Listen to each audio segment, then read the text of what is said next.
We just got back from seeing Spider-Man Far From Home. And we'll be back with your non-spoiler review right after this.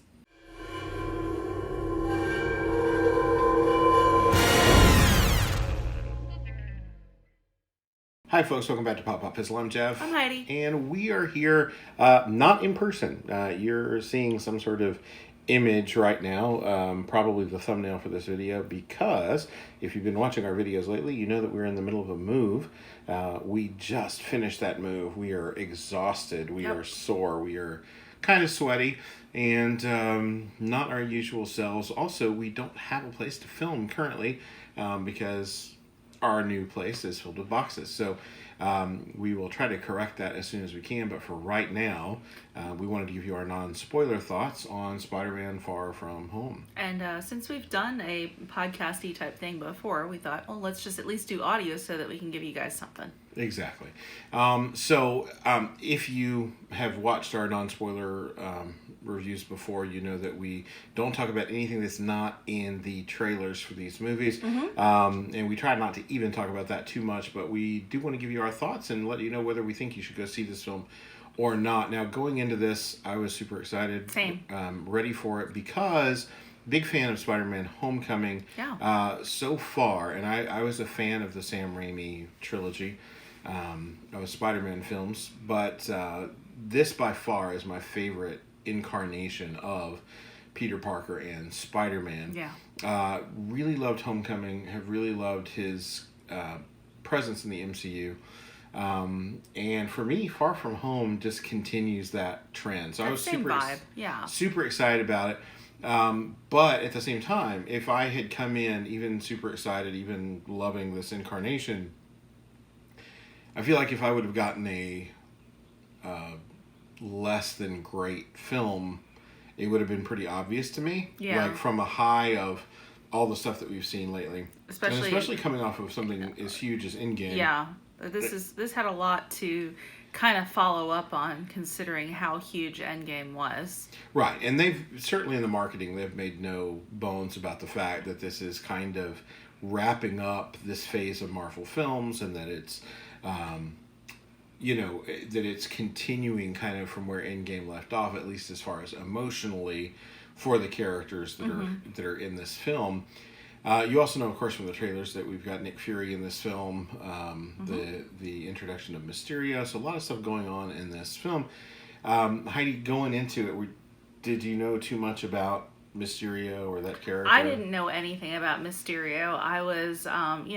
I was really interested to see a new to the MCU universe character. I loved that from the trailers that we got the comparison that it was like kind of like Iron Man and Thor put together, which, kind of looking at it and not knowing who he was, that would be exactly what anybody would think. Right. So I thought that was really interesting, and I wanted to like I said, I didn't know anything about that character going into this.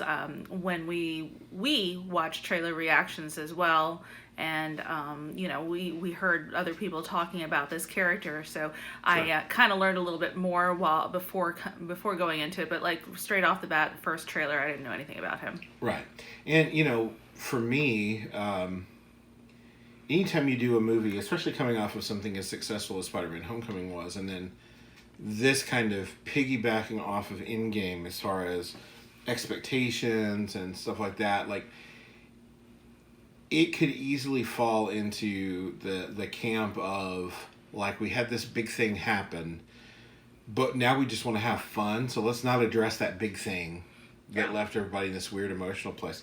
Let's deal with, let's have our own fun movie, and I wouldn't have blamed them for that.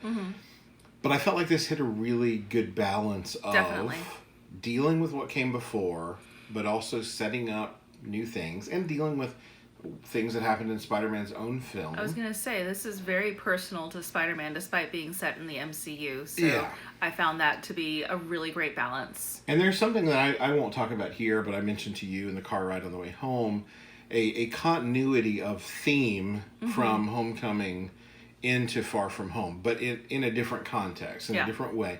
And we're going to see this film again, of course, but we'll take the kids to see it on the 4th probably and go check that out. And when we do that, we'll come back and do maybe even a video of us again, if we have a place to film, where we talk some spoilers and kind of break down our overall thoughts. And I'll get into that more in that kind of spoilery conversation. But there is definitely carryover of theme from Homecoming into Far From Home as far as the character of Peter Parker and what makes him the hero that he is. I thought all that was handled brilliantly. Yeah, very deft. And some of the action scenes in this film were spectacular, no pun intended. And even the sort of beats that could have been too much, that could have been, we know from the trailer that there's definitely a connection between he and MJ, and that's going to play out a little bit. So that we knew that going in. It could have easily been too much. Yeah. It could easily have been, oh no, now it's a romance with a little bit of Spider-Man thrown in or whatever, and it didn't feel that way at all. No. It was very present, it was there, but it was handled in such a deft way that it felt natural to everything that was happening. This was definitely a really well-made, well-thought-out film in terms of script, in terms of beats, in terms of just everything, just so well put together, in my opinion. And I for one, am really happy that Jon Favreau is back as Happy Hogan, not only because I've loved his character in other MCU films, but I really like his vibe here with Peter. Love the vibe, and we got some of that in the trailer with Aunt May and that kind of thing. Like all of that stuff, he handles it so well from sort of having these touching moments to also comedic moments to hero moments. To hero moments. Yeah, I mean, so he plays that character so well, so effortlessly, and it just was nice to see him again as well. But again, without getting too spoilery, there's a lot of this movie that we can't really talk about.